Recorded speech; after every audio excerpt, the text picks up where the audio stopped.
आज जो क्लास लेने जा रहे हैं वो है राज्यसभा के बारे में।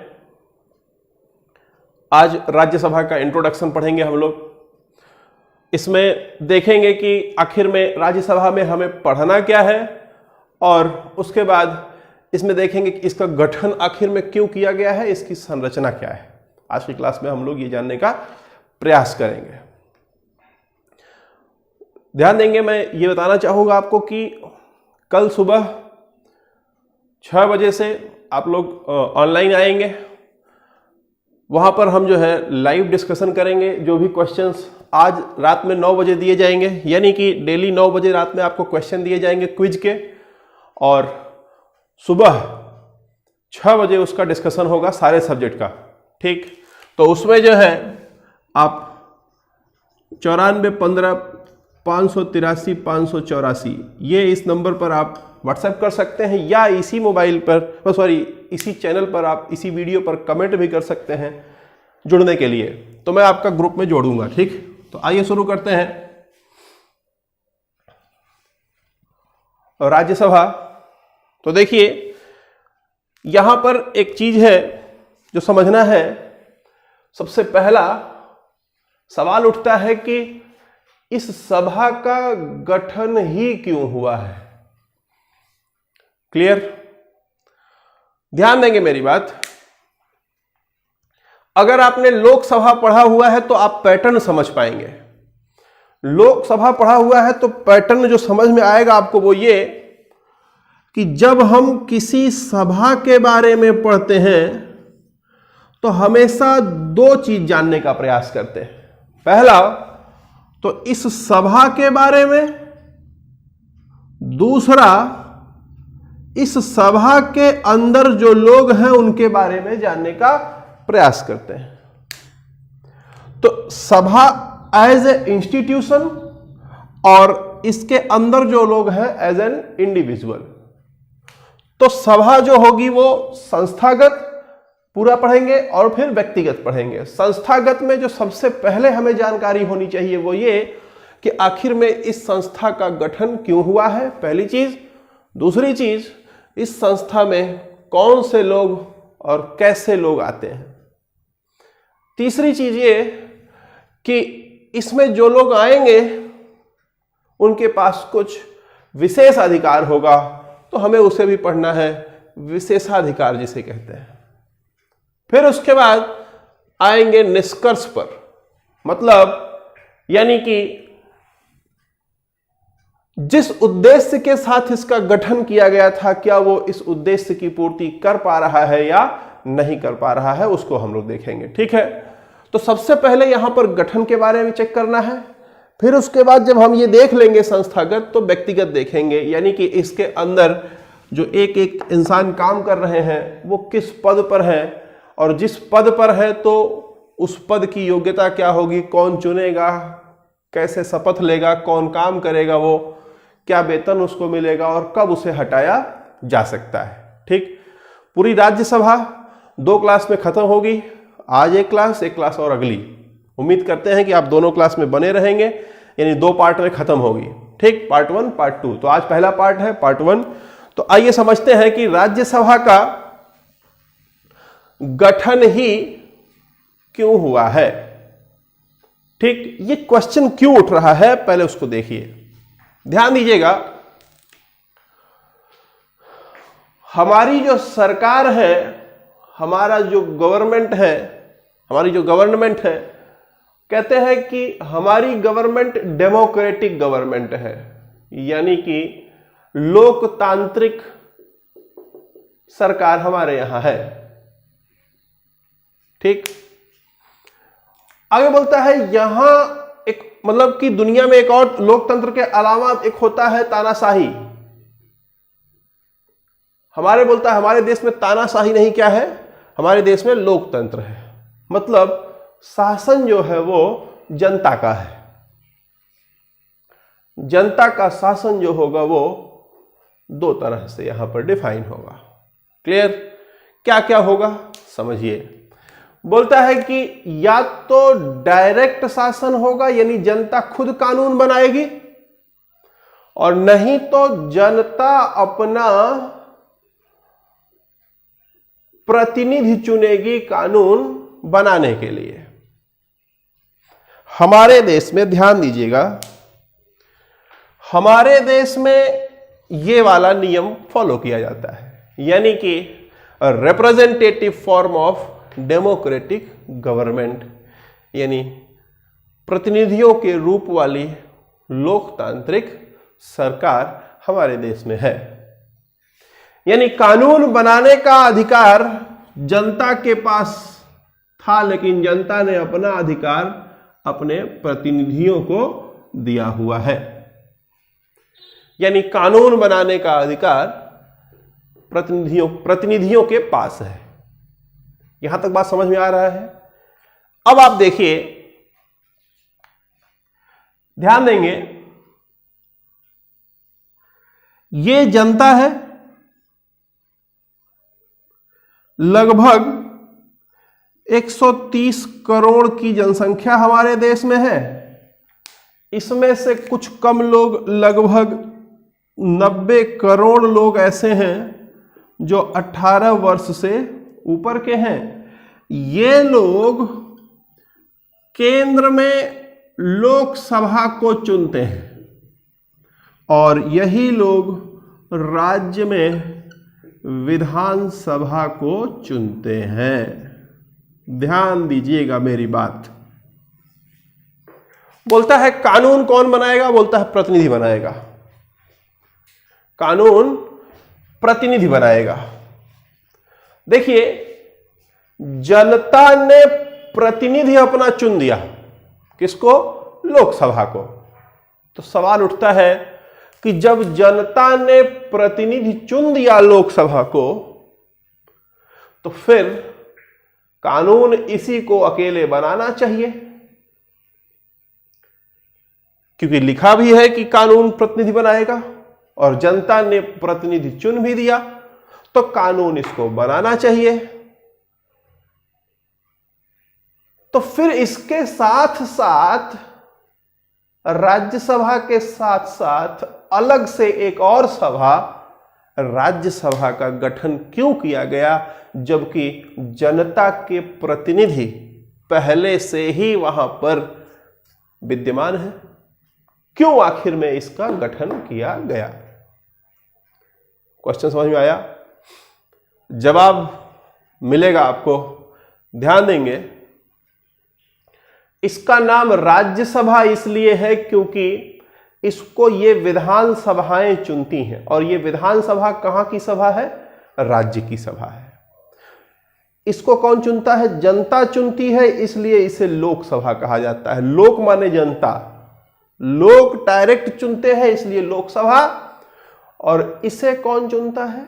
राज्य चुनता है। राज्य की विधानसभा चुनती है, इसलिए इसे राज्यसभा कहा गया। अब यहां सवाल उठता है कि जब जनता का प्रतिनिधि यहां पर, जनता द्वारा चुना हुआ प्रतिनिधि यहां पर कानून बनाने के लिए है, तो दूसरे की आवश्यकता क्यों पड़ी? इन दोनों क्वेश्चंस, मतलब इस क्वेश्चन का जवाब समझिएगा। इसके दो आंसर हैं। पहला, ये जो गठन है, ये गठन इसका क्यों हुआ? पहला बोलता है कि चुनी हुई सभा पर अंकुश लगाने के लिए, चुनी हुई सभा पर अंकुश लगा। अंकुश समझते हैं क्या होता है? अंकुश, अंकुश होता है महावत, जिससे जो है हाथी को कंट्रोल करता है।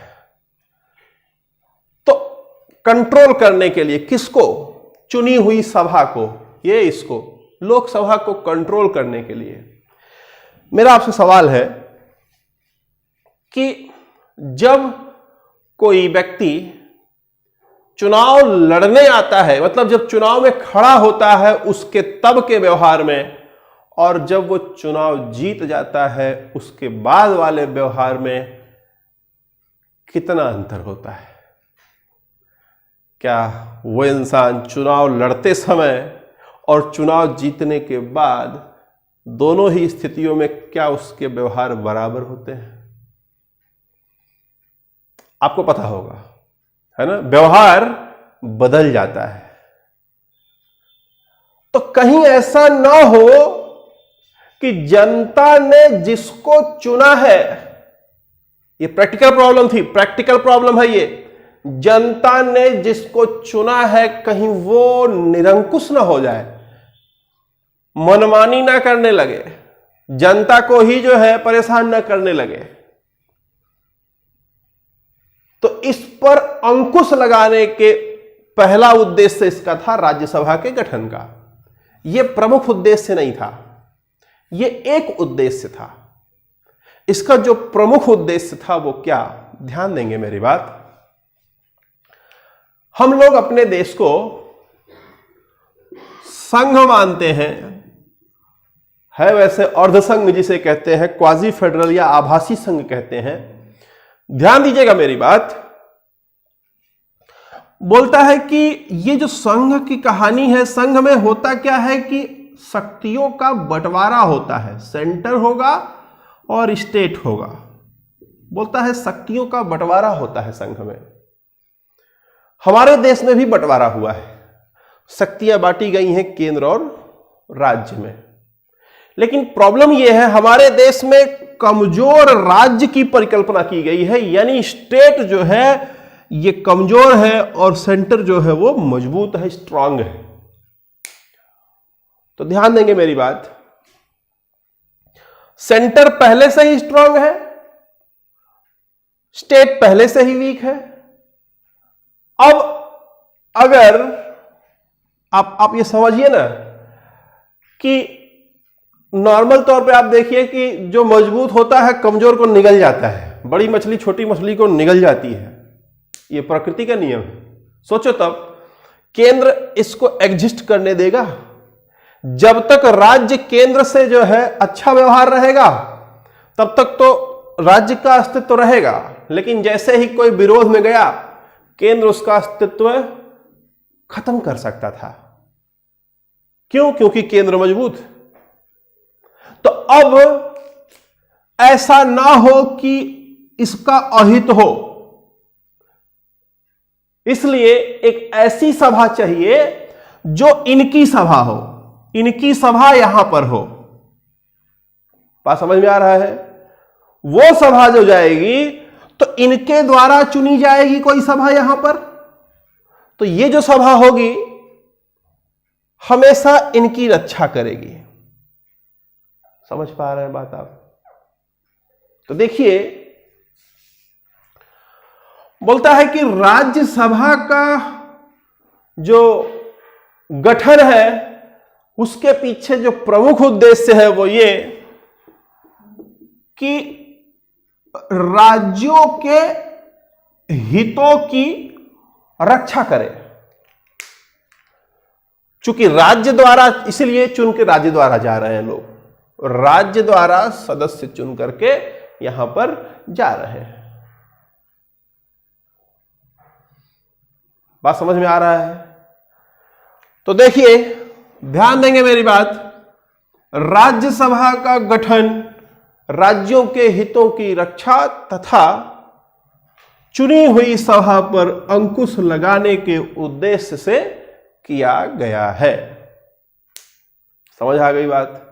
अब इस सभा में किस तरह के लोग आएंगे उसे कहेंगे राज्यसभा की संरचना। ठीक है, तो आइए समझते हैं राज्यसभा की संरचना क्या है। उम्मीद करते हैं कि आपको ये बात समझ में आ गई है कि राज्यसभा का गठन क्यों हुआ है। फिर से मैं एक बात बोलना चाहूंगा कि आज शाम को जितने लोगों ने नंबर हमें दिया हुआ है उन सब का क्विज होगा, और सभी लोगों से मैं ये दरख्वास्त करूंगा, मैं चाहूंगा कि सुबह 6 बजे आप लोग उपस्थित होकर के जो भी पढ़ाया जाएगा उसको देखेंगे, क्योंकि रूटीन बेहद इंपॉर्टेंट चीज है ना। तो आइए देखते हैं।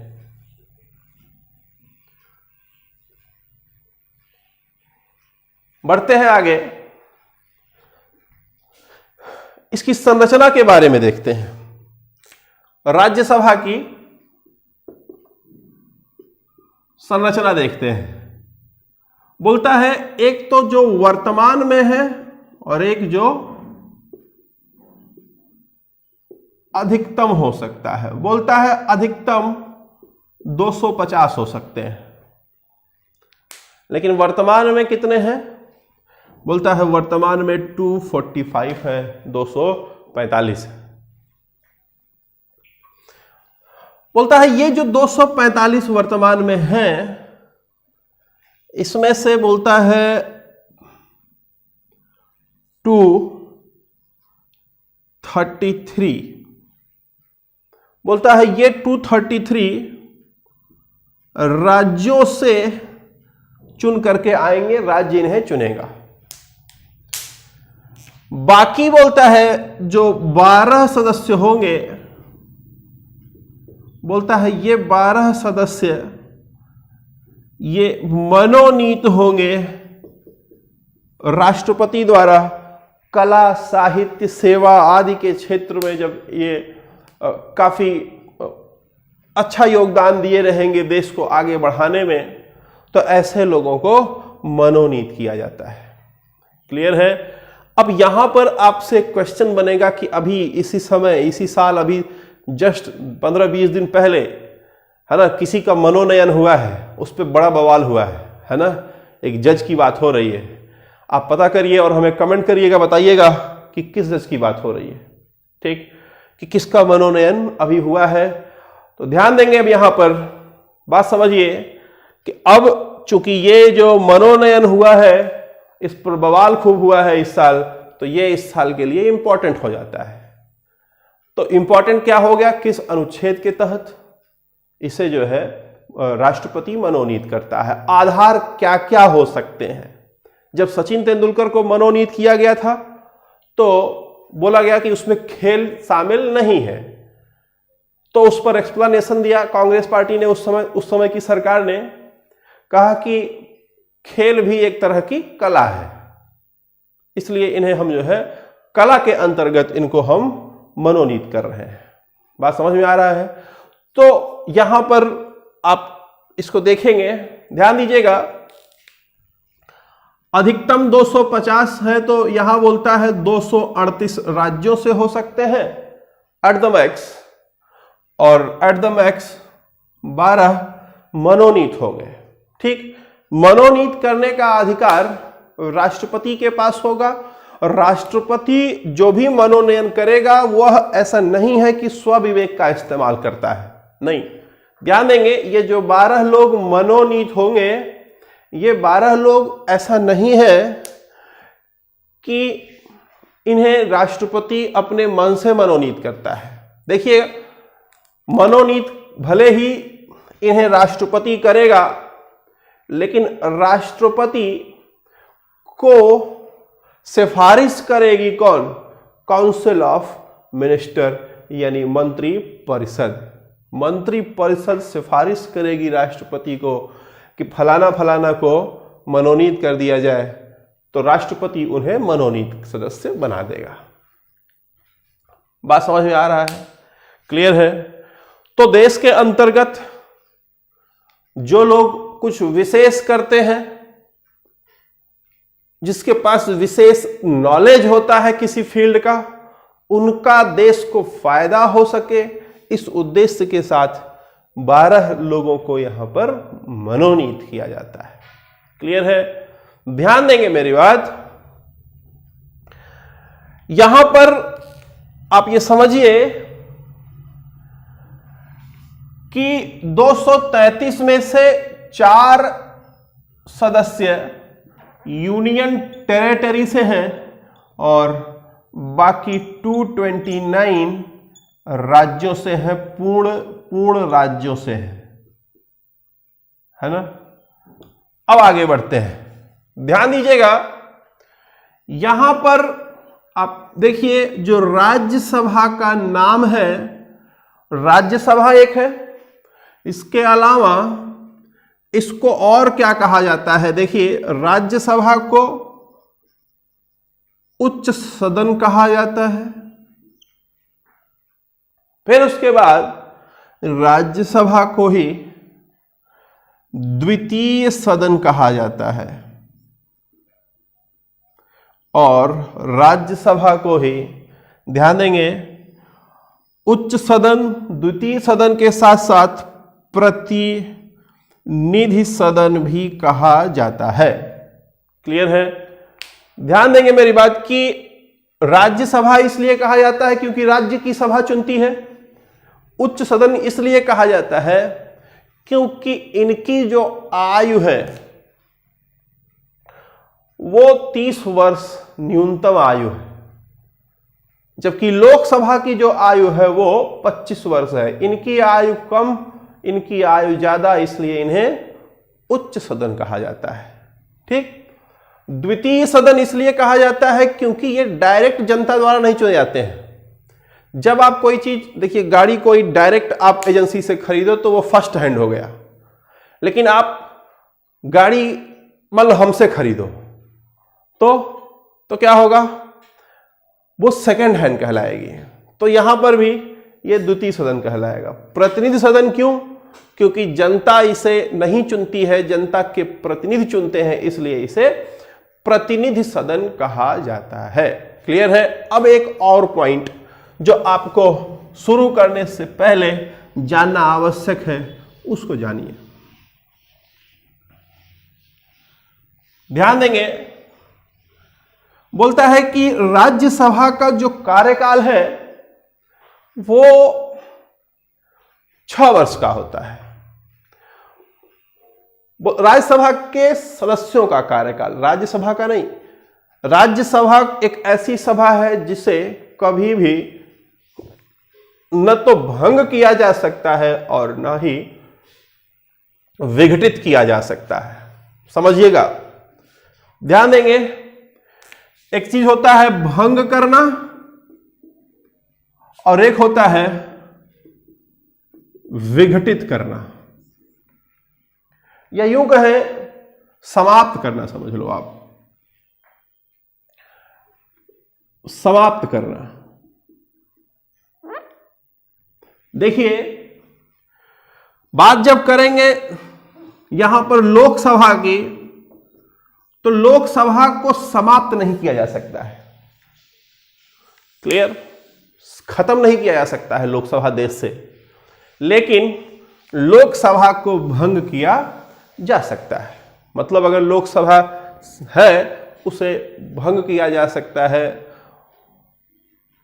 कुछ दिनों के लिए जब भंग हो जाता है तो वहां पर कोई भी सदस्य नहीं होता है, किसी के पास उसकी सदस्यता नहीं रहती है। ऐसे ही राज्य में विधानसभा है। राज्य में विधानसभा को भी भंग किया जा सकता है, लेकिन समाप्त नहीं किया जा सकता है। ठीक, ये हो गया। अब आइए देखिए, राज्यसभा की बात करते हैं। बोलता है राज्यसभा जो है, बोलता है इसको भंग नहीं किया जा सकता, यानी कि ऐसा नहीं है कि कभी ऐसा होगा कि इसमें एक भी सदस्य नहीं होंगे, ऐसा नहीं हो सकता। ना तो इसे भंग किया जा सकता है और बोलता है ना ही इसे समाप्त किया जा सकता है। और आइए देखिए, राज्यसभा के साथ की तरह राज्यों में एक सभा होती है जिसे विधान परिषद कहा जाता है। बोलता है विधान परिषद की खास बात क्या है। देखिए ये इंपॉर्टेंट है। बोलता है विधान परिषद की खास बात यह है कि जब तक रहेगा तब तक तो विधान परिषद को भंग नहीं कर सकते, लेकिन इसको समाप्त कर सकते हैं। मतलब आज किसी राज्य में विधान परिषद है, हो सकता है कि कुछ दिन बाद उसमें विधान परिषद हटा दिया जाए। क्लियर? लेकिन जब तक रहेगा तब तक उसको भंग नहीं किया जा सकता। भंग करने से तात्पर्य आप इतना समझो, सामान्य आम भाषा में जब भंग हो जाती है सभा तो उसमें किसी के पास कोई सदस्यता नहीं होती है। तो राज्यसभा की जब बात हो रही है तो बोलता है कि राज्यसभा कभी भी न तो भंग हो सकती है और ना ही कभी समाप्त हो सकती है। मतलब इसको खत्म भी नहीं किया जा सकता है, और दूसरी बात इसे इसको भंग भी नहीं किया जा सकता, यानी ऐसा नहीं होगा कि किसी एक समय पर सारे के सारे सदस्यों की सदस्यता खत्म हो जाए।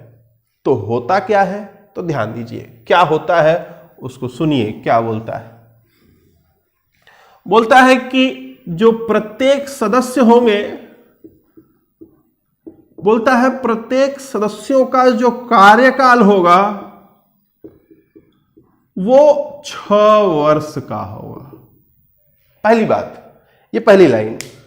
और दूसरी बात क्या बोलता है कि प्रत्येक 2 वर्ष में, प्रत्येक 2 वर्ष में 1/3 सदस्य सेवा निवृत्त हो जाएंगे और इनकी जगह पर जो सेवानिवृत्त होंगे, इन्हीं की जगह पर नए लोग निर्वाचित हो जाएंगे, नए लोग आ जाएंगे। तो बात हमारी समझे यहां पर आप। यहां पर बोल रहा है कि सदस्यों का कार्यकाल, राज्यसभा का कार्यकाल नहीं, इस बात को ध्यान रखिएगा हमेशा। राज्यसभा के सदस्यों का कार्यकाल 6 वर्ष का होता है। प्रत्येक 2 वर्ष में 1/3 सदस्य रिटायर होते हैं, उनकी जगह पर दूसरे उतने ही सदस्य नए आते हैं। क्लियर? कैसे आएंगे, उनकी कुछ योग्यता होगी, उन्हें कौन चुनेगा ये भी पढ़ाएंगे आपको अगली क्लास में। क्या कौन शपथ दिलाएगा, उनका काम क्या होगा, उनके पास क्या विशेष अधिकार होगा, उनके पास क्या वेतन क्या भत्ता है, उनको